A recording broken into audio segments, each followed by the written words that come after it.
At so ayun, hi guys! Welcome back at channel natin at ito na nga po si Spoiler Chapter 1161. So ayan ay medyo may garalgal pa rin yung boses ko, pasensya na, not feeling well pa tayo. Pero ayan, ay may panibagong MVP sa chapter na nga na to. So hindi lang isa kundi dalawa ang MVP natin dito. So tignan nga natin kung paano nangyari dyan. Pero bago tayo magsimula, ay kung bago ka pa lang din sa channel natin, ay huwag mo kalimutan mag-subscribe at pakipindot na rin ang notification bell para ma-update ka every time na meron tayong bagong upload. So yun naman po at ulit, ay huwag na nga natin patagalin pa. Simulan na natin yan. At so dito ngayon magsisimula kay Monkey the Dragon dahil makikita natin na etong si Dragon ay kalaban niya etong panibagong Holy Knight na nakita nga natin. Etong babaeng malaki na may sungay at may pangil-pangil. Pero dito ay tinalo si Dragon ng Holy Knight na nga na to. At ang term na ginamit nga rito ng leaker natin ay ito. We see Dragon versus the Holy Knight woman with sharp fangs who wrecks him with a beam. So ayun, binim si Dragon dito kaya siya natalo. At eto, nung papatayin na ng Holy Knight na to, itong si Monkey the Dragon, ay bigla naman dumating dyan itong si Whitebeard at nailigtas niya ay ang si Monkey the Dragon.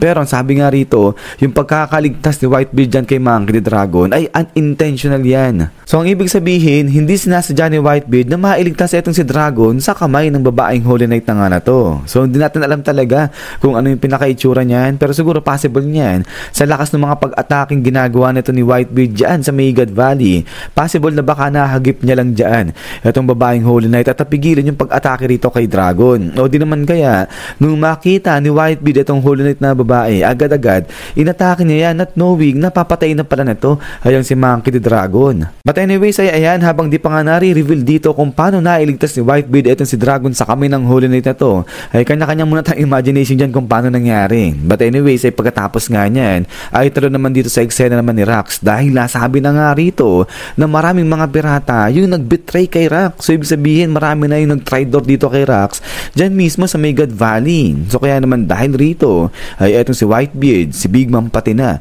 etong si Kaido ay nagsama-sama etong tatlo na to at tinalo nila etong mga nag-betray nga dyan kay Rax. So dito di pa rin sinasabi kung sino-sino yung mga pirata nag-betray dito kay Rax, pero ito nga sinabi na marami yung traitor dito kay Rax. But then ay pagkatapos nga nito ay dito naman sa kabilang banda dumating na nga dyan etong si Garp at inatake etong mga to. So nagwala na nga rin etong si Garp dyan sa Maygad Valley, pero sa kabila nga nito ay makikita na etong si Big Mom ay bumawi ng pag-atake laban nga rito kay Garp at ang ginawa niya, inatake niya etong si Garp gamit ang isang apoy. Pero ganun pa man rin ay hindi nga raw to tumalab, hindi tinablan si Garp ng atake nito ni Big Mom. Sabi nga dito, useless lang kay Garp yung ginawang pag-atake dito ni Big Mom. So kaya naman dahil nga rito ay going back rito sa tatlo, kay Whitebeard, kay Big Mom pati na kay Kaido, ang ginawa nila ay tumakbo muna sila papalayo dyan kay Garp. So iniwasan nila si Garp dahil wala nga raw silang oras para makipaglaban dyan nga sa katulad ni Garp. At din ay pagkatapos nga nito